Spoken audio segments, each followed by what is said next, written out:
Bismillahirrahmanirrahim. Assalamualaikum warahmatullahi wabarakatuh.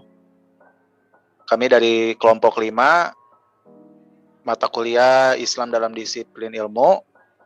Dengan tema kali ini, presentasi kali ini, kami dari kelompok 5 akan membawakan integrasi ilmu dalam konsep berpikir. Di sini ada saya, Haidi Sastra Kamil, Muhammad Amin Rais, dan Sabili Farhan. Next.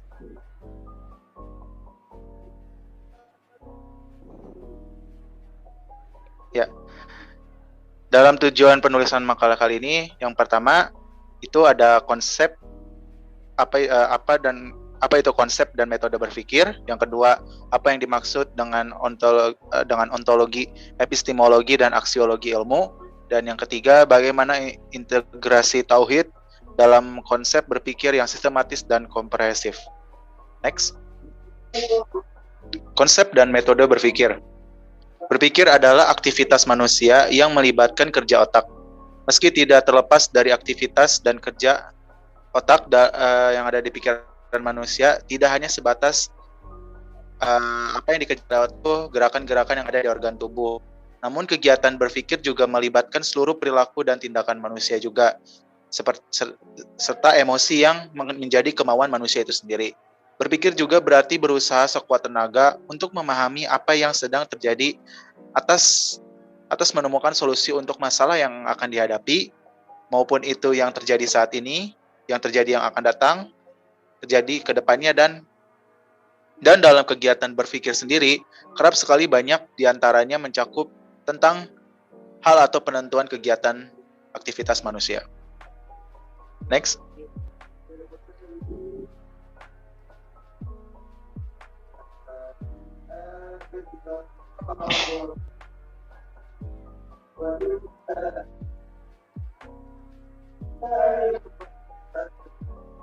Ya.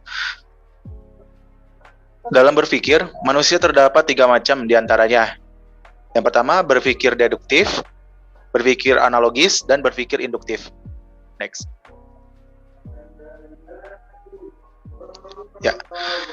Nah, metode berpikir sendiri, metode berpikir itu juga memiliki banyak makna, bisa berdasarkan dari filsafat dan juga berdasarkan dari Al-Quran. Nah, berdasarkan dari Al-Quran, yaitu al-tahrur min kuyudi al-urf wat takosul an agalit taklid, yaitu adalah upaya membesarkan pemikiran dari belenggu taklid serta menggunakan kebebasan berpikir sesuai dengan prinsip-prinsip pengetahuan.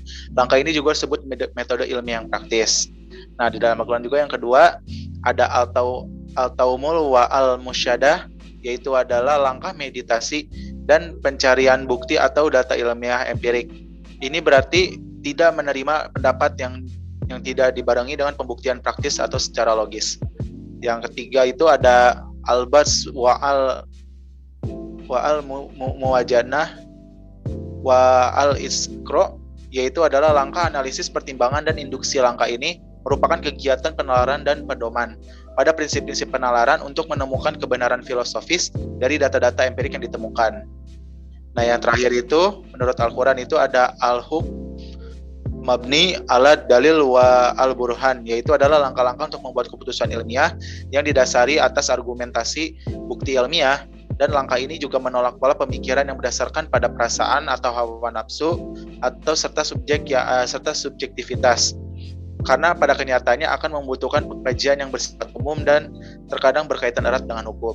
Nah, dalam metode berpikir menurut filsafat pendidikan, yaitu ada 3. Yang pertama itu ada metode positivistik, yaitu adalah merupakan cara pikir yang bertumpu pada sesuatu hal yang sudah pasti memiliki kepastian, ada atau nyatanya, dan apapun yang didapatkan dari pengalaman dan sesuai dengan data observasi. Yang kedua ada metodologi fenomenologi, yaitu adalah cara dalam melakukan metode pemahaman dengan menganggap bahwa suatu ilmu pengetahuan sangat bisa didapatkan dari pengalaman yang didapatkan pada kejadian yang telah terjadi dan melibatkan alat atau organ tubuh atau indera manusia. Metode kritis, yaitu adalah merupakan bahwa sesungguhnya ilmu pengetahuan bisa didapatkan pada pertanyaan-pertanyaan kritis yang ada dalam akal pikiran kita, dan juga bisa didapatkan dari jawaban pertanyaan tersebut. Ya, next. Ya, selanjutnya akan dilanjutkan oleh Saudara Sabili. Terima kasih kepada Saudara Haidir atas penjelasannya. Lalu ada yang kedua ada ontologi, epistemologi, dan aksiologi ilmu.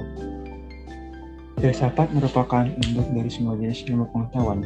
Dalam filsafat terdapat 3 landasan yang ditujukan untuk memahami sesuatu, tak terkecuali ilmu pengetahuan lain, yaitu ontologi atau apa, epistemologi atau bagaimana, aksiologi atau nilai makna.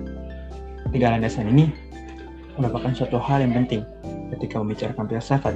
Dengan 3 konsep tersebut akan mendapatkan sesuatu yang menyeluruh, sistematis, dan mengakar untuk memahami sesuatu hal guna mencari kebenaran ilmu.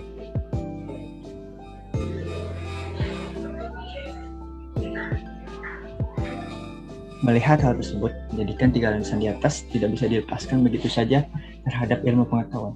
3 landasan itu sendiri terdiri dari ontologi, yaitu objek apa yang akan ditelaah dalam ilmu serta hakikatnya. Lalu ada epistemologi, yaitu cara atau proses yang digunakan untuk menelaah ilmu. Dan yang terakhir ada aksiologi, yaitu manfaat atau makna yang dihasilkan setelah penelaahan ilmu tersebut. Bisa di next slide. Untuk lebih jelasnya adalah sebagai berikut. Pertama itu ada ontologi. Ontologi sendiri berasal dari bahasa Yunani dengan 2 suku kata, yaitu ontos yang berarti sesuatu yang berwujud dan logos yang berarti ilmu, yaitu ilmu atau teori tentang wujud keberadaan yang ada. Selain itu, ontologi sendiri merupakan objek yang akan dikaji dalam ilmu pengetahuan. Objek yang dikaji dalam ontologi sendiri adalah hal-hal dalam kehidupan yang dapat dirasakan panca indera, sehingga panca indera menjadi penting dalam pengkajian ontologi ini, karena dapat melihat sesuatu yang ada dan terasa di dunia maupun yang tidak ada dan tidak terasa oleh panca indera kita. Ontologi memberikan jawaban terkait hakikat objek yang ditelaah, seperti apakah sesuai dengan wujudnya, apakah kedudukan ilmu yang sedang ditelaah ini, apakah ilmu ini ada, dan berbagai jawaban lainnya. Ontologi juga sering disebut sebagai metafisika. Metafisika dalam ontologi ini mempunyai kedudukan tersendiri karena peran panca indera sangat besar. Objek ontologi sendiri membahas membatasi dirinya pada kajian yang bersifat empiris. Jadi ilmu haruslah menempuh langkah-langkah metodologis berorientasikan pada empirisme. Ada pula 2 objek telah ilmu pengetahuan, yakni ada objek material dan juga objek formal. Ontologi sangat penting sekali dipelajari oleh kita yang ingin memahami secara menyeluruh tentang dunia ini, terutama pelajaran empiris seperti sejarah, antropologi, sosiologi, ilmu budaya, fisika, teknik, dan lain-lain. Tanpa adanya ontologi, sangat sulit untuk mempelajari suatu hal yang menyeluruh dan mengakar, di mana masih banyak hal yang belum terungkap.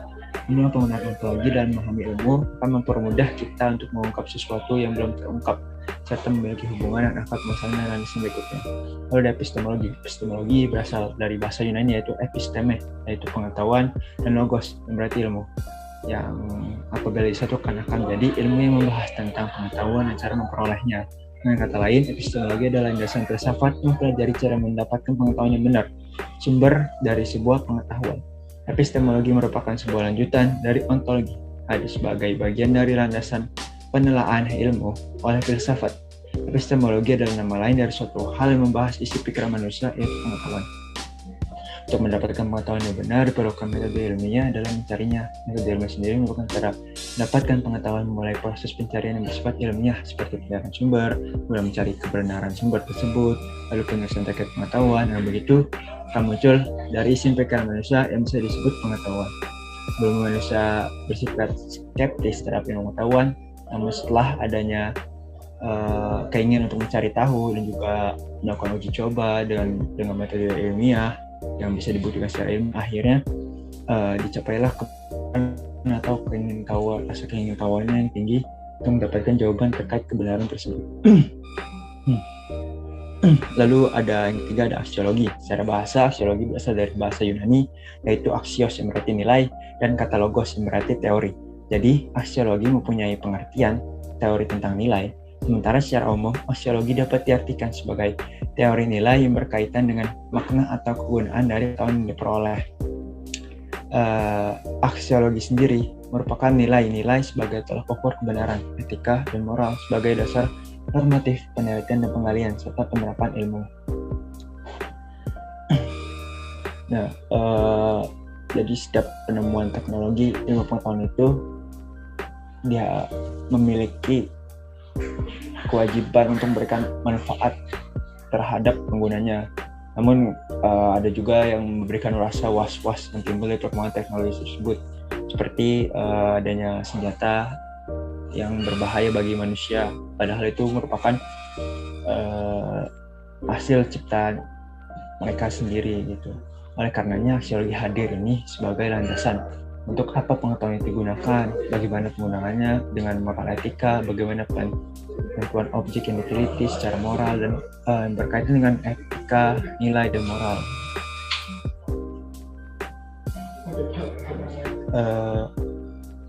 Jadi aksiologi ini berkaitan dengan etika, moral, dan juga nilai untuk menciptakan makna yang terkandung dalam suatu pengetahuan. Mungkin bisa di next slide.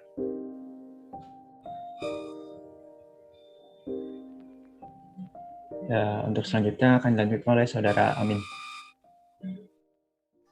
Ya baik, terima kasih Saudara Sabil.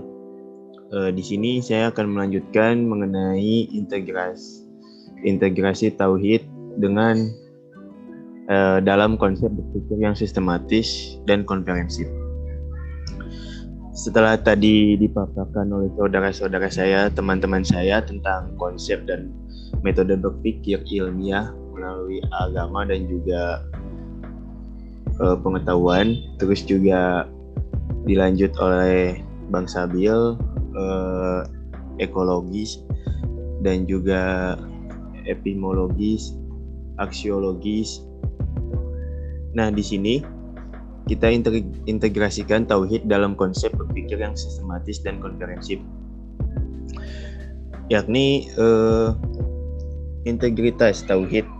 Nah, integritas tauhid dalam konsep berpikir sistematis dan komprehensif dapat dikatakan bahwa integrasi tauhid dalam konsep berpikir yang sistematis itu dibedakan melalui pola pikir dan juga penafsiran yang rasional atas semua fenomena gejala-gejala atau fenomena-fenomena alam semesta dari akal yang tidak berada pada tatanan non-rasional. Semisal gejala-gejala yang ditimbulkan atau fenomena-fenomena alam yang ditimbulkan akibat dari sistem perubahan iklim itu yang bisa dijelaskan oleh ilmu pengetahuan dan juga teknologi. Namun bila berada dari tataran non-rasional atau irasional, kita bisa melihat itu dari sebuah tanda-tanda kekuasaan Tuhan Yang Maha Esa.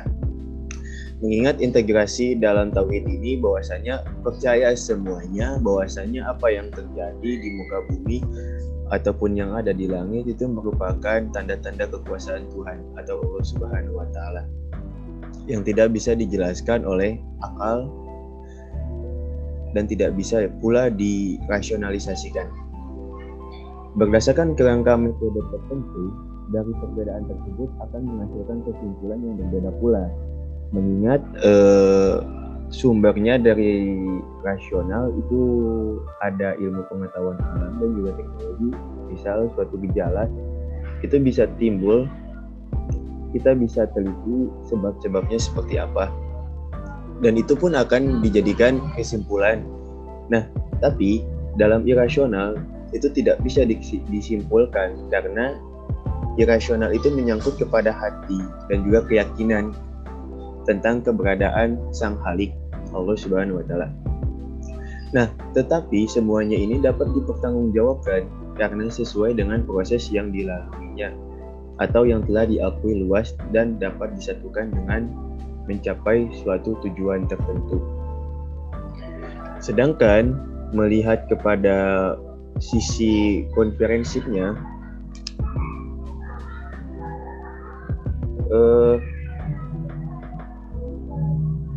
Sedangkan yang komprehensif perbedaan berpikirnya itu bagi penafsiran rasional atas semua fenomena alam semesta dari akal yang tidak berbeda pada tatanan non rasional, namun mampu memahami sesuatu permasalahan secara menyeluruh.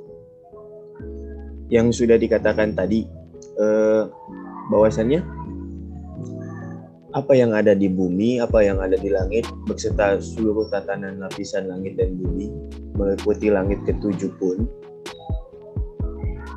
itu semuanya fenomena-fenomena yang rasional dan juga non-rasional, tetapi mampu memahami suatu permasalahan secara menyeluruh. Itulah mengapa integritas tauhid meliputi pola pikir dan juga seluruh tatanan kehidupan ini berada pada ketuhanan yang Maha Esa. Bahwasanya setiap fenomena-fenomena alam yang timbul mau di langit maupun di bumi itu merupakan suatu tanda-tanda kekuasaan Allah Subhanahu wa Ta'ala yang bisa dijelaskan secara rasional maupun non-rasional. Mungkin itu yang bisa dijelaskan. Saya kembalikan lagi kepada moderator. Oke, teman-teman semuanya yang mungkin sudah menonton di hasil presentasi kami, kurang lebihnya mohon maaf apabila ada kesalahan atau tutur kata yang telah kami sampaikan, dan jika apabila ada pertanyaan dari teman-teman bisa diajukan nanti di Olu bersama dengan dosen kita Pak Amirullah, atau mungkin bisa langsung komentar di YouTube. Mungkin sekian dari kelompok 5. Mohon maaf apabila ada kesalahannya lagi. Assalamualaikum warahmatullahi wabarakatuh.